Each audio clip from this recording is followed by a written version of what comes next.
Good morning, students. Today we shall begin a new lesson in chemistry. The name of the lesson is Structure of Atom. Today shall be the first part of the study from this chapter. In the study of the chemical classification of matter, we have learnt that matter is made up of atoms and molecules. These are, in fact, the building blocks of matter. However, the major breakthrough regarding the composition of matter was made by Dalton. He stated that the smallest and the ultimate particle of matter is atom. According to him, the atoms of the same element are alike and they differ from the atoms of the other element. Later on, it was found that the atoms of a particular element may also be different. Now, a question arises as to whether atom is really the smallest portion of matter, as has been stated by Dalton. Moreover, in what respect the atoms of different elements differ from each other? This indeed posed a major challenge to the scientists of that era. This mystery was solved towards the end of the 19th century by scientists like Sir J.J. Thomson, Goldstein, Rutherford, Chadwick, Bohr, and many more. As a result of the researches carried by them, it was established that atom is not as simple as was predicted by Dalton. It is made up of a number of particles, out of which the most important are electrons, protons, and neutrons. The present picture of the atom is totally different. The credit for this must be given to those who have worked so hard to know about the structure of atom. So, in this lesson, we shall focus on the composition of atom and briefly study the constituents from which the atoms of different elements are made.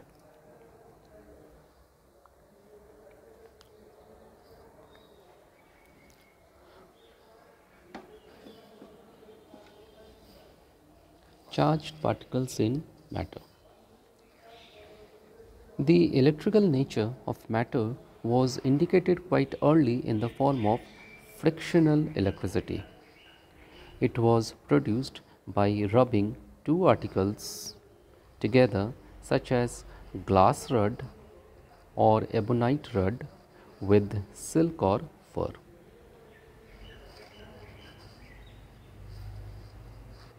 As a result of rubbing, they got electrically charged. Now, what was the source of charge or electricity? Since it was produced simply by rubbing two articles made from matter together, the electricity must be some way associated with matter. Further, as matter is constituted by atoms only, this suggested the presence of charge in an atom. This was indeed a platform for scientists to work on the electrical nature of matter. The pioneer in this field was Sir J.J. Thomson.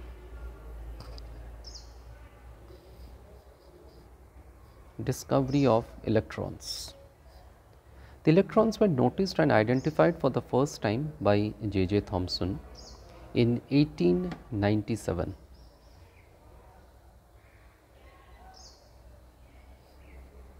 In an experiment that was performed in a discharge tube.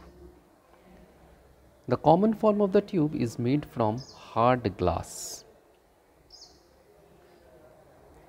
It is a long cylindrical tube sealed at both the ends and is fitted with two metal electrodes, as you can see in this figure. The electrode connected to the negative terminal is called the cathode, while the one connected to the positive terminal is called anode. The two electrodes are connected to a source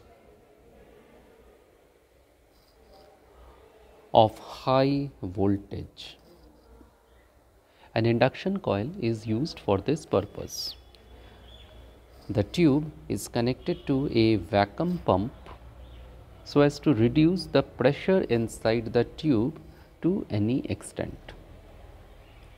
The discharge tube is filled with air or any other gas under study, and once current was passed through this discharge tube, certain observations were made.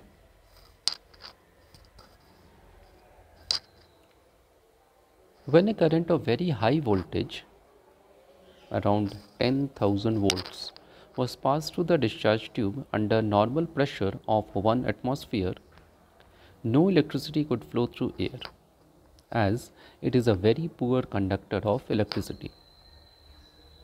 The pressure inside the discharge tube was slowly reduced by working the vacuum pump. On reducing it to about 1 millimeter of mercury and on passing electric discharge again, electricity started flowing through the tube. As a result, light was emitted in the tube. The emission of light stopped when the pressure inside the tube was further reduced to about 0.001 millimeter of mercury. The walls of the discharge tube opposite to the cathode started glowing with a greenish light called fluorescence. On further investigations, it was found that the fluorescence is due to the bombardment of the walls of the tube by the rays emitted from the cathode. These were known as cathode rays. Thomson repeated the experiment by replacing air with a number of gases and also changing the metal which constituted the cathode. But he found that in all the experiments, cathode rays emitted were similar. Characteristics of cathode rays. Cathode rays are emitted either from the metal which constitutes cathode or from the gas enclosed in the discharge tube. Cathode rays always travel in straight line. Cathode rays consists of negatively charged particles. When cathode rays are made to strike on a metal, it gets heated. Cathode rays can pass through a very thin foil of a metal. Cathode rays form diffused spots on a photographic plate or film. This is known as fogging. When cathode rays strike against a glass surface or screen coated with zinc sulfide, they produce a fluorescence. When cathode rays strike on the surface of metals like tungsten, copper, molybdenum, they produce X-rays.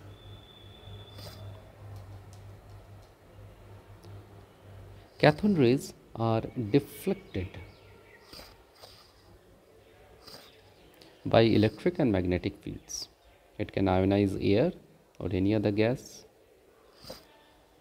So from the study of the properties of the cathode rays, it was concluded that they consist of negatively charged material particles, and they were named as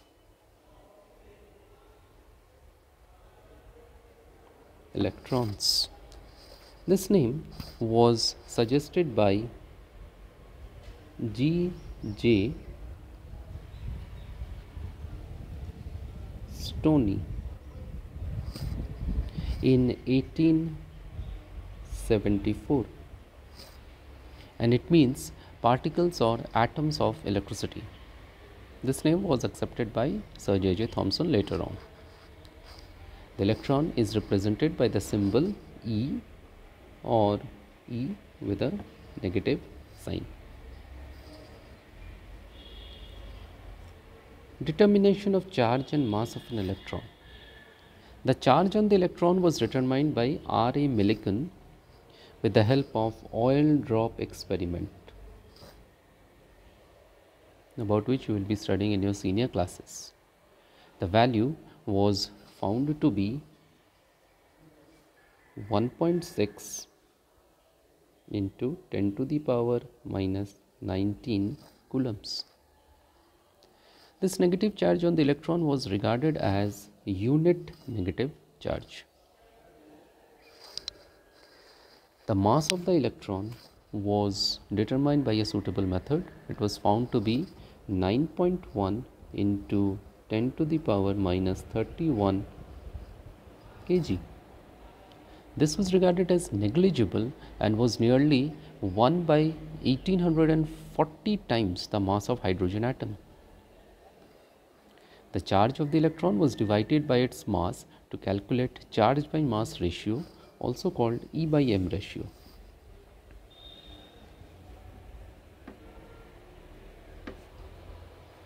Is equal to, the charge on an electron is 1.6 into 10 to the power minus 19 coulombs, and mass of an electron is 9.1 into 10 to the power minus 31 kg. So this comes out to be around 1.76 into 10 to the power 11 coulomb per kg.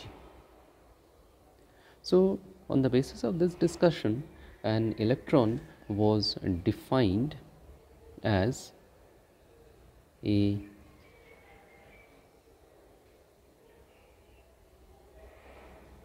fundamental material particle present in an atom which carries negative charge 1.6 into 10 to the power minus 19 coulombs, regarded as unit negative charge and negligible mass, which is 9.1 into 10 to the power minus 31 kg. So this is the manner in which we can define an electron. So this will be all for today. Thank you.